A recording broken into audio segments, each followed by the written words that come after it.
প্রিয় শিক্ষার্থী বন্ধুরা, আপনারা কেমন আছেন সবাই? আলহামদুলিল্লাহ।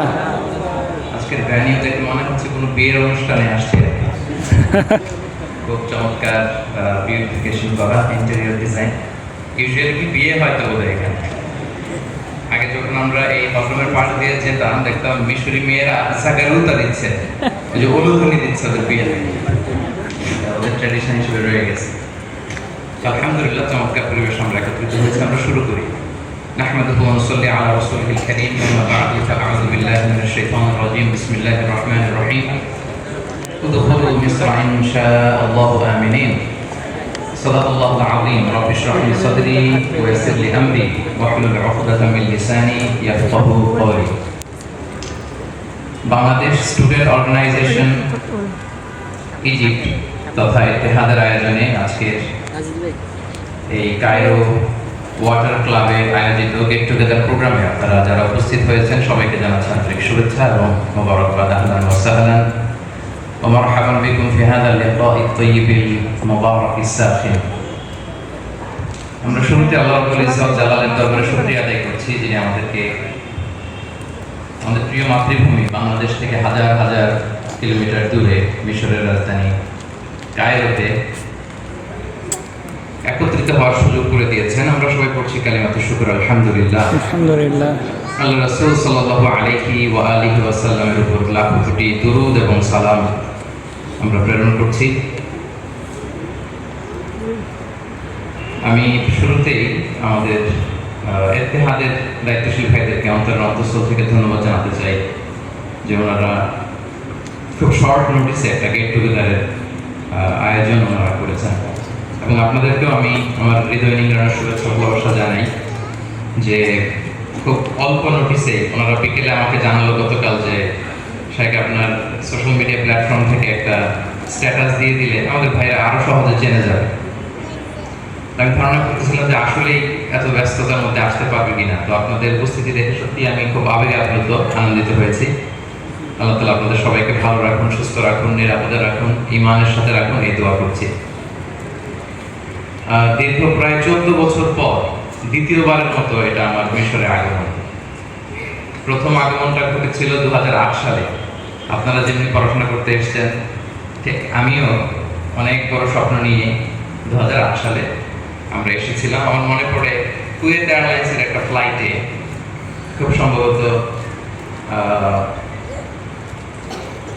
22 এপ্রিল 2008-এর 22 এপ্রিল আমরা বিকেলবেলা কায়রোতে এসে আমরা উপস্থিত হই এবং 4.5 বছর পরে এখানে পড়াশোনা করি কুলিয়াতুল উসুলুদ্দিনে কিসমুত তাফসীরে।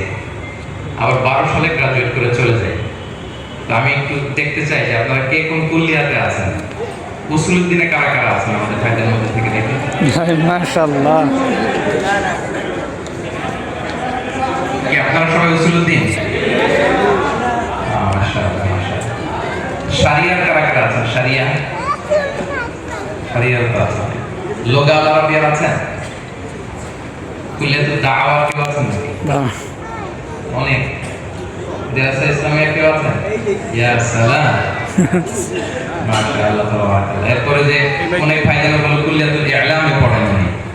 কুলিয়াতুল ইলামে পড়েন কেউ আছেন? মাশাআল্লাহ। সব মাস কমিউনিকেশন লোক দেখা যায়। মাশাআল্লাহ। আল্লাহ তাআলা কবুল করুন। দিরাসা খাসসায় কারা আছেন দেখি? ঠিক আমার জন্য ভয় আসতে পারে না। আল্লাহ হেফাজত করুন। আমরাও এসে দিরাসা খাসসায় কয়েক মাস পড়াশোনা করার হয়েছিল। খারাপ দেখা যায়। সানুবিয়া লেভেলে কেউ আছেন নাকি? আচ্ছা, তারপর ব্যাচেলর করতেছেন কারা কারা? বেশিরভাগ তো ব্যাচেলর না? ম্যাজিস্ট্রেটের কেউ আছেন? আচ্ছা মাশাআল্লাহ। দক্তরা করতেছেন? ইয়া সালাম। দক্তর ইনশাআল্লাহ, রব্বানা ইসলাহ ইনশাআল্লাহ। আমিন। তো আলহামদুলিল্লাহ সুম্মা আলহামদুলিল্লাহ। আমার সফরটা ছিল জর্ডানে 5 দিন থেকে তারপরে ইজিপ্টে এসেছি। ইজিপ্টের ভিসাও হয়েছে সফরের একদিন আগে, ফলে খুব টাইট স্কেডিউল ছিল। যেভাবে আসতে চেয়েছিলাম ওইভাবে আসার সুযোগ হয়নি। প্রায় 14 বছর পরে আসা, ফলে খুব নস্টালজিয়া ফিল হচ্ছে, যেদিক দিয়ে যায় সব পরিচিত পরিচিত লাগে। আপনাদের মতো আমি বড়সে ছিলাম 4.5 বছর প্রায়, তার সাথে যে ক্লাস করতাম। আপনাদের অনেকের ক্লাস তো বোধহয় মাদিনাত নসরে হয়, অর্থাৎ উসুলুদ্দিন, লুগা আরবিয়া, শারিয়া ছাড়া বাকিদের ক্লাস কোথায়? নসর সিটিতেই তো, মাশাআল্লাহ। তো ওখানেও যেতাম মাঝে মাঝে এজরাতের কাজে। এজরাতের কাজে মাঝে মাঝে ওখানে আমাদের যাওয়া লাগতো। তারপর এসে আমি নামগুলো টুকতেছিলাম যে আসলে কয়টা আমি রিকল করতে পারি। তো আমি এসে আতাবা খুঁজতেছিলাম, আতাবা কই? বাংলাদেশের গুলিস্তান। এরপর আমার গাইড যারা ছিল ওদের আগে আমি বলে ফেলতে পারতেছি যে এই তো আতাবা। তারপর এটা হচ্ছে রামসিস, ময়দান তাহরির। তা আলহামদুলিল্লাহ খুব বেশি পার্থক্য মনে হয়নি। রোডস অ্যান্ড হাইওয়েতে কিছু পার্থক্য মনে হলো। আমি এসেই মসজিদ আজিজুল হাকিম জুমার সালাত পরে আমরা মায়াতুল কুতুবাত দাওলিতে গেলাম। ওখানে কয়েক ঘন্টা থেকে আমরা আলেকজান্দ্রিয়াতে চলে গেলাম। তো দেখলাম যে রোডস অ্যান্ড হাইওয়েতে অনেক ডেভেলপমেন্ট হয়েছে। আমাদের সময় এতটা ডেভেলপ ছিল না। এজেন্ট ইনফ্রাস্ট্রাকচারাল কিছু ডেভেলপমেন্ট চোখে পড়েছে, এত ভবন, এত উন্নয়ন এগুলো ছিল না। তো আলহামদুলিল্লাহ এগুলো হচ্ছে একটার পর একটা রিকল করতেছিলাম। গত রাতে আবার গিয়েছিলাম আবদে বাসায়, সেই পুরাতন বাজার খুঁজতেছিলাম। যে আসার পরপরই বড় ভাইরা আমাদেরকে নিয়ে গেছিল এক ফটোস্টেটের দোকানে, যে দেখি ফটোস্টেট মেশিন এখনো আছে, ওই লোকেরাই আছে ওখানে। আলহামদুলিল্লাহ, রব্বিনা ইয়াহফাজ মাসর, আমিন, তাহিয়া মাসর ইনশাআল্লাহ। ইনশাআল্লাহ। তো আলহামদুলিল্লাহ এই নস্টালজিয়ার মধ্যেই একটা ঘোরের মধ্যে, একটা স্বপ্নের মধ্যে 5 দিন কেটে গেল। এবং আলেকজান্দ্রিয়া তো আলহামদুলিল্লাহ সেই লাইব্রেরি, যেটা অনেক আগের লাইব্রেরি, কিন্তু এটা আপনারা জানেন ঈসা আলাইহিস সালামের জন্মের প্রায় 238 বছর আগে স্থাপিত। তারপর ফানার, যেটা light house, one of the 7 wonders mean আজাইবিস সাবআ, এগুলো সব অনেক আগে। মানে অসংখ্য ঐতিহাসিক ল্যান্ডমার্কস দিয়ে আল্লাহ তাআলা ইজিপ্টকে ধন্য করেছেন। এজন্য মিশরীরা খুব গর্ব করে বলে, মান লাম ইয়ারা মিসরা লাম ইয়ারা শাইআন, যে মিশর দেখে নাই সে কিচ্ছু দেখে নাই। মাশাআল্লাহ, মাশাআল্লাহ।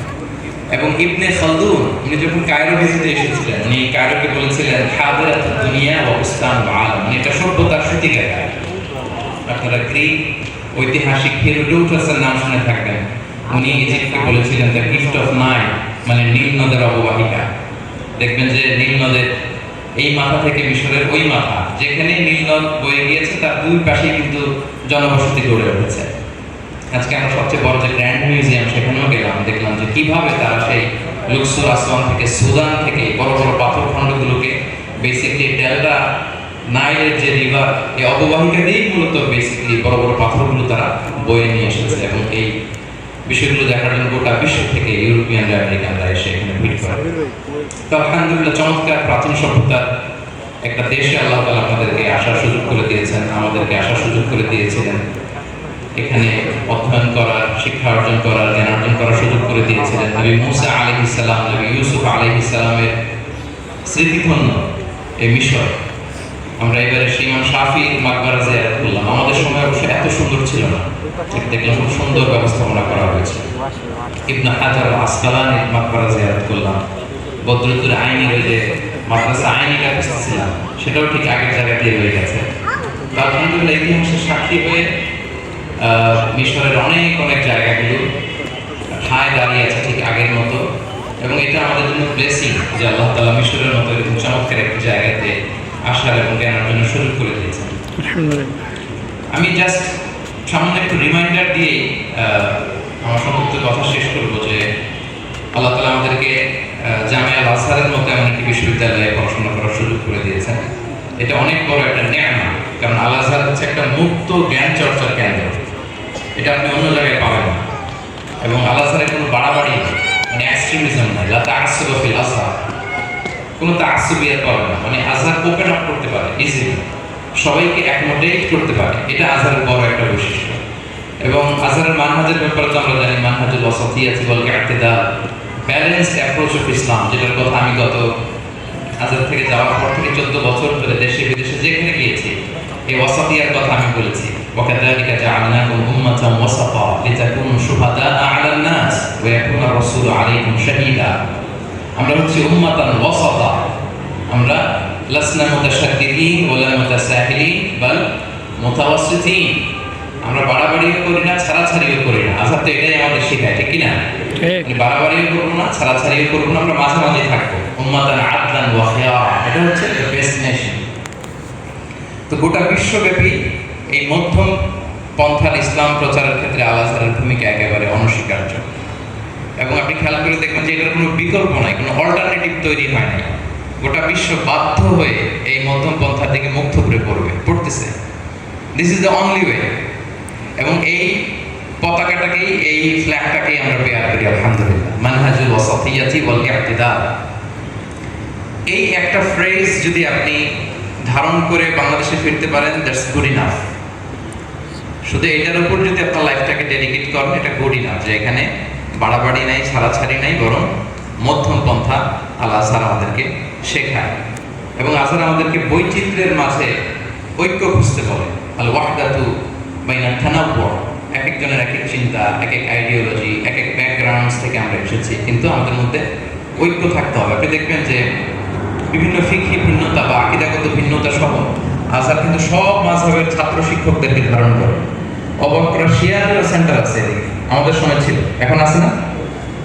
ওরা আসে, নামাজ পড়ে, চার মাযহাবের সব স্কলার্সরা আসে, ছাত্ররা আসে, মানে গোটা উম্মাকে ধারণ করার একটা মেন্টালিটি আজহারের মধ্যে আছে। এবং এই মেসেজটা, এই বার্তাটা যেন আমরা সাথে করে নিয়ে যেতে পারি। এবং সবচেয়ে মজার ব্যাপার হচ্ছে খুব স্বল্প খরচে আলহামদুলিল্লাহ এখানে পড়া যায়। গতকাল এসে আমরা খোঁজ নিচ্ছিলাম যে এখন ইজিপশিয়ান পাউন্ডের দাম কিরকম বা কি অবস্থা। তো খেয়াল করে দেখলাম যে খুব অল্প টাকায় শিক্ষার্থীরা এখানে থাকতে পারতেছে। আপনি পৃথিবীর কোথাও এত অল্প টাকায় পড়াশোনা পাবেন না, কোথাও পাবেন না। ইভেন আপনি ঢাকাতেও যদি থাকতে চান, ইজিপ্টে থাকলে যত খরচ হয় এর চেয়ে বেশি খরচ হয় ঢাকা শহরে, ঠিক না? ঠিক। ঢাকা শহরে এর চেয়ে বেশি খরচ হয়ে যাবে।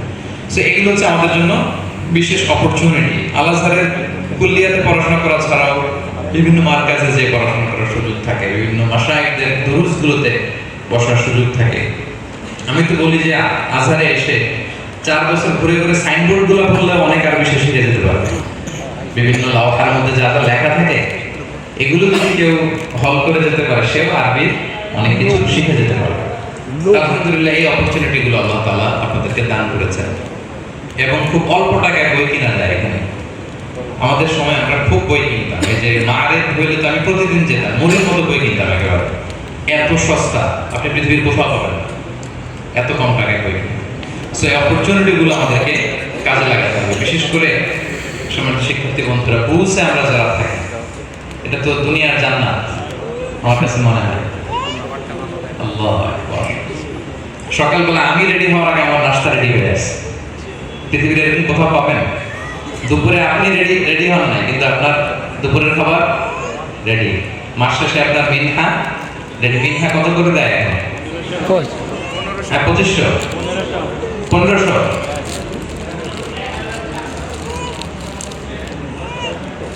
আচ্ছা আচ্ছা, মাশাআল্লাহ। আমি যে 2008-এ আসছি, মিনহা কত পেতাম জানেন? 100 পাউন্ড। এখন থেকে 10,000 পেয়ে মুখ শুকায় আছে সবার। টাকার মান কমে গেছে। Exactly, that is the issue. তো আমরা 100 পাউন্ড দিয়ে শুরু করলাম, 2 বছর পরে ওটা 200 পাউন্ড হয়ে গেল। হায় রে খুশি, ডবল হয়ে গেছে। তো আলহামদুলিল্লাহ, দেখেন আপনাদের থাকা, অ্যাকোমোডেশন, ফুডিং, চিকিৎসা, এরপরে আমাদেরকে রেখলায় নিয়ে যেত, এগুলো তো বোধহয় আছে আপনাদের। আলেকজান্দ্রিয়াতে নিয়ে যেত, মতহাফে নিয়ে যেত, বুরসাইদে নিয়ে যেত, লুকসুর আসওয়ানে নিয়ে যেত। এই যে অপরচুনিটি গুলো, তারপর বই কেনার জন্য আমাদের সময় টাকা দিত, মেডিকেল ফ্যাসিলিটিস ছিল, দেশে যাওয়ার জন্য টিকিট সরবরাহ করতো। আপনাদের সময় শুনলাম এখন 2টা টিকিট দেয় ব্যাচেলর কলেজে। এই অপরচুনিটি আমরা কোথাও পাবো না। এটা ফুরসা জাহাবিয়া, golden chance, once in a life time, জীবনে একবার। আর এখন মনে চাই আরো যদি বই কিনতে পারতাম, আরো যদি পড়তে পারতাম, আরো কয়েক বছর যদি আল আজহারে কাটাতে পারতাম। এই সুযোগটা আসবে। ব্যস্ত যখন হয়ে যাবে তখন বুঝবেন যে এই যে ফারাগা ক্বাবলা শুগলিক, রাসূল সাল্লাল্লাহু আলাইহি ওয়াসাল্লাম যে বলেছেন, ব্যস্ত হওয়ার আগে তুমি তোমার অবসর সময়টাকে কাজে লাগাও, এটাকে গনিমত মনে করো। এটা এখন বুঝতে পারবে না। সুম্মা লা তুসআলুন্না ইয়াওমাইদিন আনিন নাঈম। একটা একটা একটা করে আল্লাহ তাআলা এই নেয়ামতগুলোর ব্যাপারে জিজ্ঞেস করবে যে ১৩,০০০ যে পাইছো, থাকার যে ফ্রি সুযোগ পাইছো, মিশরের একেবারে জাতীয় খাবার যে রেডি ছিল সকাল দুপুর রাত গরম গরম খাবার, এগুলো খেয়ে কি করছো? সেদিন কিন্তু আল্লাহর কাছে জবাবদিহি করতে হবে। আল্লাহ তাআলা স্পেশালি বলেছেন যে নেয়ামত যাদেরকে দিয়েছি, এই নেয়ামতের ব্যাপারে তাদেরকে কিন্তু আমি জিজ্ঞেস করবো। তো সুপ্রিয় শিক্ষার্থী বন্ধুরা, আমি খুব সংক্ষেপে এই কথাটাই বলতে চাই যে আমরা যেন আমাদের সময়টাকে কাজে লাগাই। এই সময় আর আসবে না, এই সময় আপনি কখনোই আর পাবেন না। শিক্ষার্থীদের সাথে বসলে আমি যে একটা রিমাইন্ডার শেয়ার করি, সেটা হচ্ছে আমরা তো এখানে জ্ঞান অর্জনের জন্য এসেছি, নিজেদেরকে এনলাইটেন করার জন্য এসেছি, আলোকিত করার জন্য এসেছি। তো শিক্ষা অর্জনের জন্য বেসিকলি জ্ঞান অর্জনের জন্য ৩টা জিনিস অপরিহার্য। এই কথাটা একটু শেয়ার করে আমি আমার আলোচনা শেষ করি। আমি বিভিন্ন সময় মাঝে মাঝে বলি ৩টা জিনিস লাগে: বিনয়, সবর, সফর এবং সবর। আবারও বলছি, বিনয়, সফর, সবর। আমার সাথে সাথে বলেন। ১ নম্বরে বিনয়, বিনয়, ২ নম্বরে সবর, সফর, ৩ নম্বরে সবর। once again, ১ নম্বরে বিনয়, বিনয়, ২ নম্বরে সফর, সফর, ৩ নম্বরে সবর। ইটস এ মাস্ট, এটা লাগবেই। আপনি যদি জ্ঞান অর্জন করতে চান, বিনয় আপনার লাগবে। মানে আপনি জ্ঞানের কাছে যাবেন, জ্ঞান আপনার কাছে আসবে না। যেই পাত্রে পানি ঢালা হয়, ওই পাত্রটা কই থাকে? নিচে, নিচে। আর যেটা থেকে ঢালা হয়, উপরে। এটা ইউনিভার্সাল ট্রুথ, এটাই নিয়ম। আপনার বিনয়ী হইতে হবে, তাহলে আপনি এলেমের নূর হাসিল করতে পারবেন। ইমাম শাফিঈ রাহিমাহুল্লাহর একটা বিখ্যাত কথা আছে, তিনি বলেছেন আল ইলমু সালাসু আশকার, জ্ঞানের ৩টা স্তর। ফামান দাখালা শিবরাল আউয়াল তাকাব্বার, ওমান দাখালা শিবরাল সানি তাওয়াদা, ওমান দাখালা শিবরাল সালিস আলিমা আন্নাহু লা ইয়ালাম। ৩টা স্তর জ্ঞান। ১ নম্বর স্তর হচ্ছে ফামান দাখালা শিবরাল আউয়াল তাকাব্বার। প্রথম স্তরে যখন কেউ প্রবেশ করে, সে অহংকারী হয়ে ওঠে। জ্ঞানের কিন্তু একটা গরম আছে, সে কি করে? অহংকারী হয়ে ওঠে। সে ভাবে আমি বোধহয় সব শিখে গেছি, আমি বোধহয় সব জানি, সব শিখে গেছি, কেউ তো কিছু জানে, আমি জানি। তিনি বলেন তখন দেখল শিবরাল সানি, এবার জ্ঞানের ২য় স্তরে যখন যায়, তখন সে বিনয়ী হয়। সে দেখে না তো আমি যা জানি এটা তো অনেকেই জানে, দেখি আমার চেয়ে দেখি লোকজন আরো ভালো জানে। আচ্ছা, তখন দেখল শিবরাল সালিস, জ্ঞানের শেষ স্তরে বা ৩য় স্তরে যখন সে পৌঁছে, আলিমা আন্নাহু লা ইয়ালাম, তখন সে এটা জানে যে সে কিছুই জানে না। মানে জ্ঞানের শেষ পর্যায়ে পৌঁছে সে এটা বুঝতে পারে যে আসলে তেমন কিছুই শিখতে পারেনি। তাহলে অনেক বেশি স্টাডি করা, অনেক রিসার্চ করা, গবেষণা করা, মুজাহাদা করা, পড়াশোনা করার একটা বড় ফায়দা হচ্ছে যে আমি যে কিছু জানি না এইটা জানার সুযোগ আপনার হবে। আপনি যে কিছু জানেন না এটা আপনি জানতে পারবেন তখন যখন আপনি জ্ঞানের ৩য় স্তরে পৌঁছে যাবেন।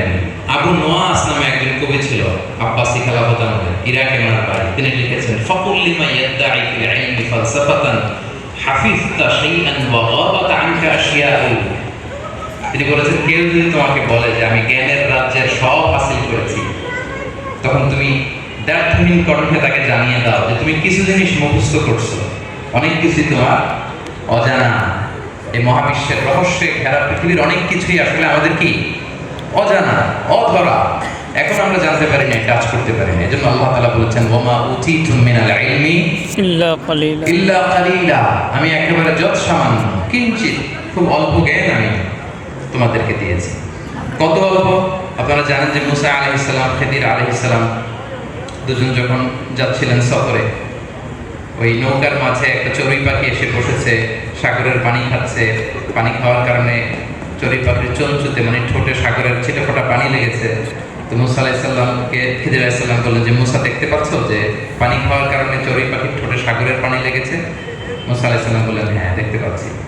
তো তখন খিদির আলাইহিস সালাম বললেন এই যে চড়ুই পাখির ঠোঁটে পানি খাওয়ার কারণে সাগরের যতটুকু পানি লেগেছে, এই পানিটা হচ্ছে তোমার, আমার আর মহাবিশ্বের আমাদের সকলের জ্ঞান।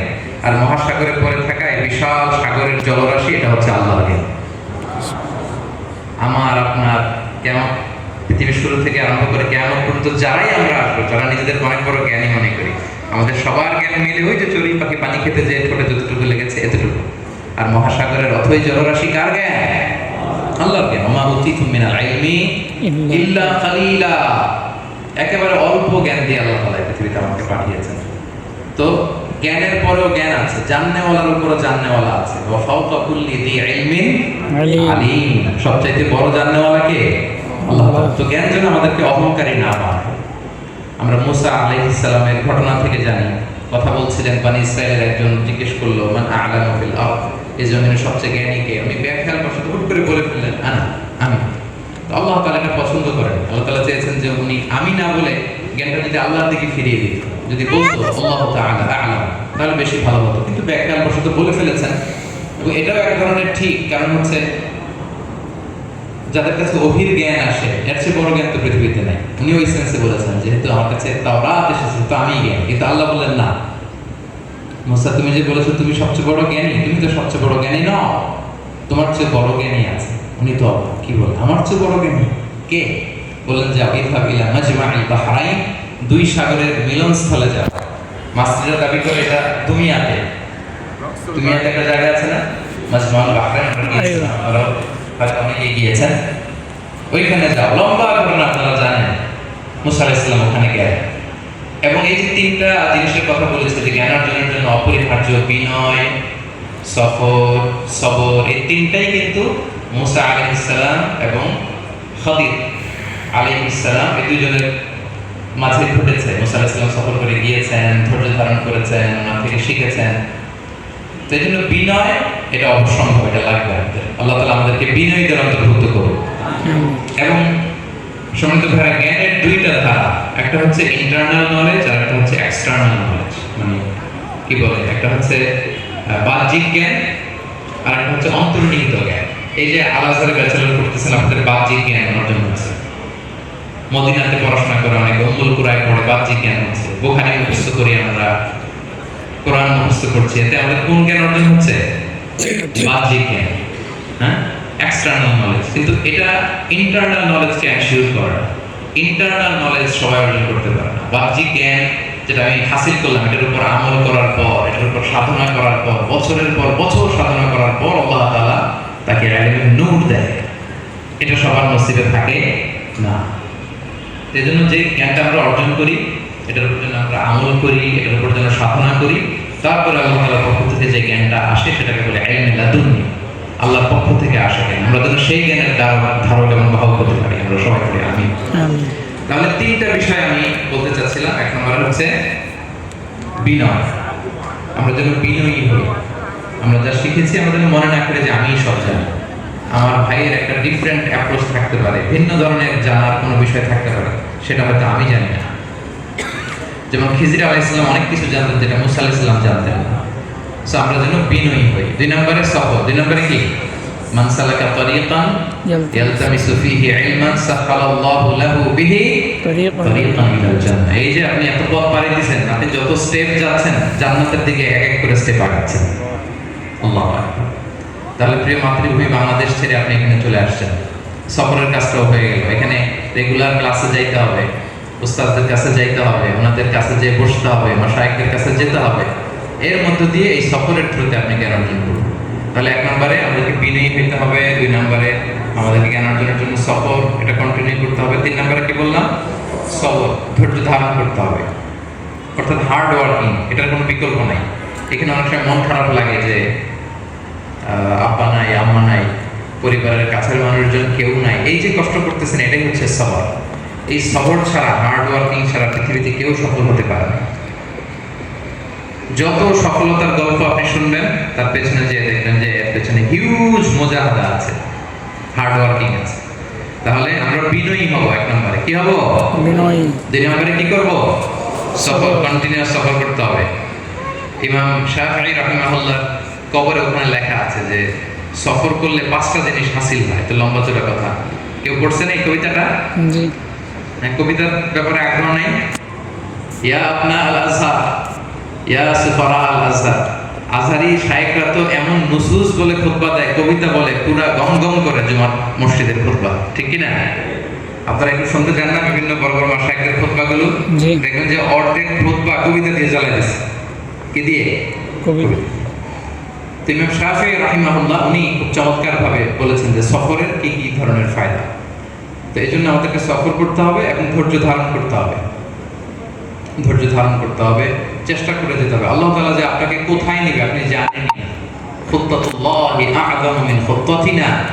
আমাদের প্ল্যানের চেয়ে আল্লাহর প্ল্যান অনেক বড়। আপনি হয়তো এই এতটুকু দেখতেছেন যে পাশ করে যদি এটা করতে পারতাম, এরপরে যদি ওইটা করতে পারতাম, কিন্তু আল্লাহর প্ল্যানে হয়তো এত দূর আছে আপনি শুনলে অবাক হয়ে যাবেন।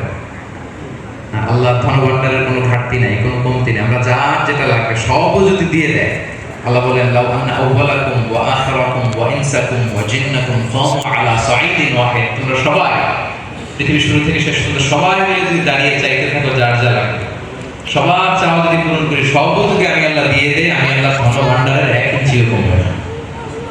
এই জন্য আল্লাহর কাছে চাইতে আমরা বড়টা চাবো। কি চাবো? বড়টা। বড়টা চাবো। এই জন্য রিজিক নিয়ে টেনশন করবেন না প্রিয় ভাইরা। আপনি আপনার কাজ করেন, রিজিকের টেনশন কার? আল্লাহ। রিজিকের প্ল্যানিংটা করে কে বলেন তো? আল্লাহ। আমরা অনেক সময় এত টেনসড হয়ে যাই যে ব্যাচেলর উপর কি করব, মাস্টার্স কোথায়, পিএইচডি কোথায়, কি হবে ক্যারিয়ারে, হতাশ। মানে যেটা আল্লাহ করবে এই দায়িত্ব উনি নিয়ে গেছে, তো আল্লাহ তখন রেগে মেগে বলে যাও যে দায়িত্ব আমার ছিল এটা যখন তুমি নিয়েছো, দেখো তুমি তোমার রিজিকের বন্দোবস্ত কেমন করো। এই জন্য না তাওয়াক্কালু আলাল্লাহিল মুস্তাআন, আমরা আমাদের চেষ্টাটা করব। সাইয়ু মিন্না ওয়াল ইতমামু মিনাল্লাহ। আপনি রিজিক নিয়ে টেনশন করবেন না। আপনি জাস্ট এখান থেকে কোয়ালিফাইড হয়ে বের হয়ে আসেন। চাকরি, অর্থ, সম্মান আপনার জন্য অপেক্ষা করতেছে। For sure I am telling you, আপনি কল্পনা করতে পারবেন না কত বিশাল বিশাল অপরচুনিটি আপনার জন্য অপেক্ষা করতেছে, আপনি কল্পনা করতে পারবেন না। আপনি জাস্ট চেষ্টা করবেন। এই যে আমরা বাংলাদেশে শিক্ষা কার্যক্রম পরিচালনা করবার জন্য আপনারা জানেন যে হাসানা ফাউন্ডেশন আমরা কাজ শুরু করেছি, খুব অল্প সময় হলো, বেশি দিন হয়নি। সেখানে আমরা যখন রিক্রুট করতে যাই আমাদের অনেক কষ্ট হয়। মানে বাংলাদেশে কাজও আছে, অনেক লোকও আছে, কিন্তু কাজের লোক নাই। কথা বুঝতে পেরেছেন? কাজও আছে, অনেক লোকও আছে, কি নাই? কাজের লোক। আপনি কাজের লোক হয়ে আসেন, মানে কাজ শিখে আসেন, কোয়ালিফাইড হয়ে আসেন, দেখবেন যে কাজের কোনো অভাব নেই। আমরা কয়েকটা পদের জন্য অ্যানাউন্সমেন্ট করেছিলাম, 10,000 সিভি আসছে। কয় হাজার? 10 জনকে রাখার সুযোগ হয় না, 10 জনকে। তাহলে চিন্তা করেন কি পরিমাণে কোয়ালিটি, ক্রেডিবিলিটি খরা যাচ্ছে আমাদের। আপনি শুধু যদি আরবিটা ভালো করে শিখে আসেন, যে আমি যে কোনো ক্লাসিক্যাল তুরাসি বইয়ের আরবি সহজে অনুবাদ করতে পারি, আপনার জন্য চাকরি রেডি, আমার কাছ থেকে নেবেন সে চাকরি। আপনি জাস্ট শুধু ইংরেজি ভাষাটা যদি জানেন, আপনার জন্য অনেক কাজ রেডি। আপনি জাস্ট তর্জমা করতে জানেন ভালো, আরবি থেকে ইংলিশ, ইংলিশ থেকে আরবি।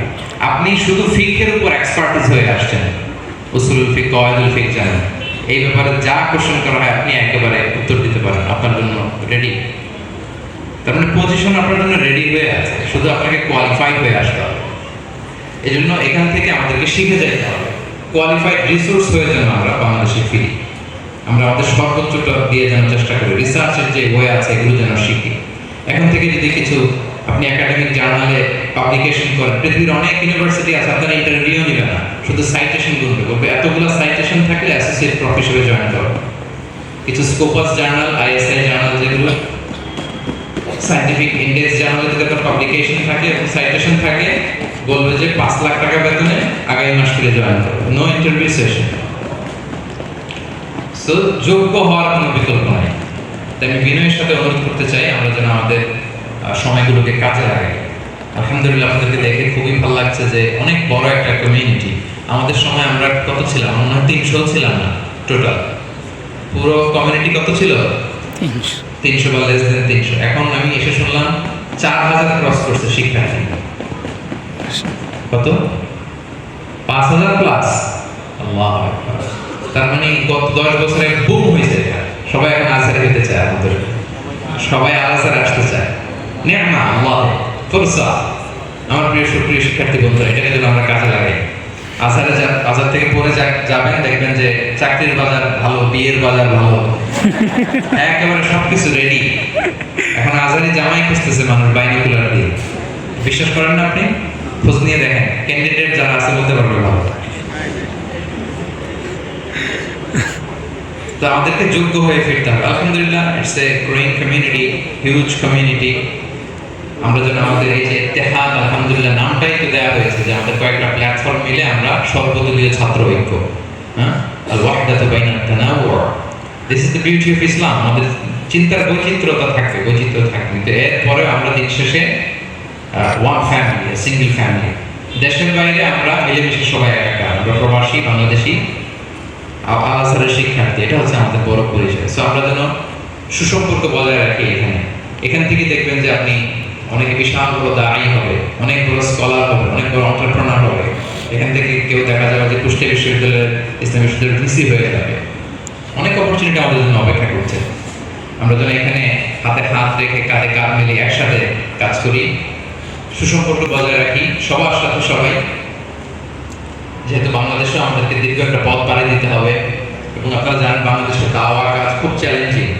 এখানে এসে আপনারা অনেক কিছু দেখতে পারতেছেন, শিখতে পারতেছেন, সহজ মনে হচ্ছে, ফ্লেক্সিবিলিটি, হ্যাঁ, আত-তাইসির, ইসলামের যে আত-তাইসির, এটা আপনারা দেখতে পাচ্ছেন। কিন্তু বাংলাদেশে দাওয়া কাজ করা কি অনেক চ্যালেঞ্জিং। তারপর আলহামদুলিল্লাহ আমরা কন্টিনিউয়াসলি বলেছি, ব্যাপক গণসচেতনতা তৈরি হয়েছে আলহামদুলিল্লাহ। বিভিন্ন শিক্ষা প্রতিষ্ঠানে গেলে, আমার যে শিক্ষা প্রতিষ্ঠান দারুন সিদ্দিকিয়া কামিল মাদ্রাসা, আমাদের সম্মানিত প্রিন্সিপাল হুজুরের সাথে প্রায় কথা হয়। হুজুর বলে যে তুমি কি এক ভেজালে আমার ফেলে গেছো, এখন তো সবাই আজহারি বানাতে চায় ছাত্রদেরকে, তো আমি এত আজহারি কিভাবে বানাবো?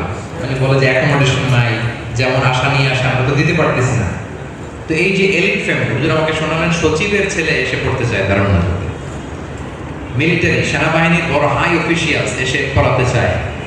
এবং আপনারা জানবেন যে গুলশান, বনানী, বাড়িধারা, ওই ফ্যামিলিগুলোতে আগে ওয়াজ মাহফিল তারা শুনতো না, ইসলামিক লেকচার শুনতো না, এখন তারা শোনে ইসলামিক আলোচনাগুলো। তাদের ছেলে মেয়েদেরকে তারা ইসলামিক এডুকেশনে বড় করতে চায়। তো এটা আমাদের জন্য অনেক বড় অপরচুনিটি, একটা নীরব বিপ্লব হয়ে গেছে বাংলাদেশে। তো এখন এই বিপ্লবের কাণ্ডারি হইতে হবে, আপনাদের যোগ্য হয়ে ফিরে যাইতে হবে, সব কিছু আপনাদের জন্য রেডি হয়ে আছে।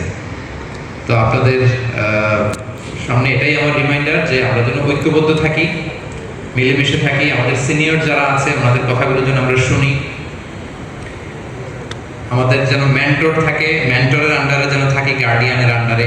আমাদের অনেক বড় ভাইরা আমাদেরকে নিয়ে বসতেন, আমার মনে আছে আজও ওনার নাসিহাতগুলো আমাদের জীবন পরিবর্তন করে দিয়েছে। অনেক বড় ভাইরা বলতেন যে আমাদের এক ভাই মরহুম জাইনুল আবেদিন ভাই ইন্তেকাল করেছেন, আল্লাহ তাআলা আমাকে ক্ষমা করুন, জান্নাতবাসী করুন। উনি বলতেন যে মিজান ভাই আপনি এইভাবে তাফসীরটা পড়বেন, 4 বছরে যদি আপনি পড়েন, আপনি আজহারের কুল্লিয়াতে পড়ে যা শিখেছেন এর চেয়ে বেশি কিছু শিখতে পারবেন। আলহামদুলিল্লাহ আমি অনেক ইস্তেফাদা পেয়েছি ওনার কথা থেকে। আমাদের অনেক ভাইরা যারা আমাদেরকে গাইড করতো, মেন্টর করতো, ওনারা নাই। যেমন আমাদের যার কথা বললাম, আমাদের জাইনুল আবেদিন ভাই সড়ক দুর্ঘটনায় মারা গিয়েছেন। আমাদের আরেকজন বড় ভাই ছিলেন হেদায়েত ভাই, তারা চিনেন? হেদায়েত ভাই আমাদের অত্যন্ত কাছের মানুষ ছিলেন। হেদায়েত ভাই নিউমোনিয়াতে ইন্তেকাল করেছেন।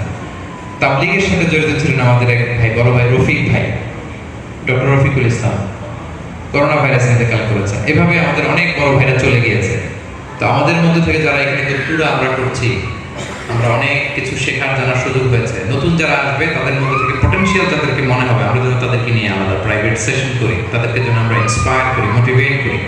কে জানে তাদের মধ্যে থেকে বড় বড় স্কলার বের হয়ে আসবে, তাদের মধ্যে থেকে অনেক বড় বড় ওসমান হাতির মতো এরকম কন্ট্রিবিউটর বের হয়ে আসবে, ঠিক কিনা বলেন? এই সুযোগগুলো যেন আমরা কাজে লাগাই। আপনারা সবাই এখানে ঐক্যবদ্ধ থাকুন, সময়গুলো কাজে লাগান। আল-আজহার থেকে যা নেয়ার আছে বাংলাদেশে অনেক কিছু, শেখার আছে অনেক কিছু, এগুলো যেন আমরা নেই। আর ছোট্ট একটা ইনিশিয়েটিভ আমরা নিয়েছি হাসানা ফাউন্ডেশন থেকে, অনেকগুলো অলিম্পিয়াড আমরা করেছি, রমাদানে কোরআন অলিম্পিয়াড আছে, আমরা কিছু শিক্ষা প্রতিষ্ঠান নির্মাণের আমাদের প্ল্যান আছে। একটু সময় নিচ্ছি আমরা, এক্সিস্টিং যত কারিকুলাম আছে বাংলাদেশে এগুলোকে থরোলি ইনভেস্টিগেট করে আমরা একটা বেটার কারিকুলাম নিয়ে কাজ করতে চাই। আপনাদের কাছে আমি আন্তরিক দোয়া চাই। দেশে আসলে আমাদের ফাউন্ডেশনে আপনাদেরকে চা খাওয়ার দাওয়াত দিয়ে রাখলাম, আসবেন ইনশাআল্লাহ। আর এটা তো আমার কায়রোতে দ্বিতীয় সফর, আবারও হয়তো নেক্সটে কোনো সফরে আসলে আবারও লম্বা চূড়া আপনাদের সাথে সাক্ষাৎ হবে, কথা হবে। আমি আবারও অন্তরের অন্তঃস্থল থেকে আমাদের ইত্তেহাদের দায়িত্বশীল ভাইদেরকে হৃদয় নিংড়ানো ভালোবাসা এবং শুভেচ্ছা জানাই। আমাদের দুইজন ভাই হাবিবুল বাশার, আমাদের কারিউল কোররা, শেখ সোহাইব, ওনারা খুব কষ্ট করেছেন আমার ভিজিটের ব্যাপারে। অফিসে যে বিশেষ করে শেখ সোহাইব দেখা করেছেন, আমাদের হাবিবুল বাশার এখানে কোঅর্ডিনেট করেছেন। তো আলহামদুলিল্লাহ ফাইনালি আমার ভিজিটটা শেষ হতে যাচ্ছে। আজকে রাতে আমি আবার দেশে ব্যাক করব।